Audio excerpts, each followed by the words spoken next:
ইমাম গাজ্জালী রহমতুল্লাহ আলাইহি এর একটি ইসলামিক শিক্ষামূলক গল্প। এক বাদশার একটি বাগান ছিল। বাগানটি ছিল অনেক বড় এবং বিভিন্ন স্তর বিশিষ্ট। বাদশাহ একজন লোককে ডাকলেন, তার হাতে একটি ঝুড়ি দিয়ে বললেন, আমার এই বাগানে যাও এবং ঝুড়ি বোঝাই করে নানান রকম ফলমূল নিয়ে আসো। তুমি যদি ঝুড়ি ভরে ফল আনতে পারো, আমি তোমাকে পুরস্কৃত করব। কিন্তু শর্ত হলো, বাগানের যে অংশ তুমি পার হবে সেখানে তুমি আর যেতে পারবে না। লোকটি মনে করলো, এটা তো কোনো কঠিন কাজ নয়। সে এক দরজা দিয়ে বাগানে প্রবেশ করলো। দেখলো গাছে গাছে ফল পেকে আছে, নানান জাতের সুন্দর সুন্দর ফল। কিন্তু এগুলো তার পছন্দ হলো না। সে বাগানের সামনের অংশে গেল।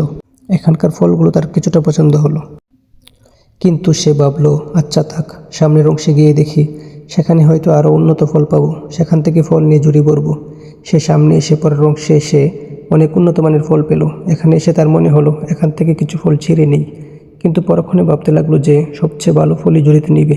তাই সে সামনে এগিয়ে বাগানের সর্বশেষ অংশে প্রবেশ করলো। সে এখানে এসে দেখলো ফলের কোনো চিহ্নই নেই।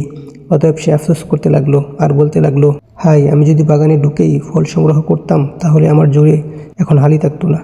আমি এখন বাদশাকে কী করে মুখ দেখাবো? ঘটনা বর্ণনা করার পর ইমাম গাজ্জালী রহমতুল্লাহ আলাইহি বলেন, বন্ধুগণ, বাদশা হলেন আল্লাহ, আর বাগানে প্রবেশ করে লোকটি হলে তুমি। আর ঝুড়ি দ্বারা উদ্দেশ্য হলো তোমার আমলনামা, আর বাগান দ্বারা উদ্দেশ্য হলো তোমার জীবন। বাগানের বিভিন্ন অংশ তোমার জীবনের বিভিন্ন ধাপ, আর তোমাকে নেক কাজের ফল ছিঁড়তে বলা হয়েছে। কিন্তু তুমি প্রতিদিনই ভাবো, আগামীকাল থেকে ফল ছেঁড়া আরম্ভ করব।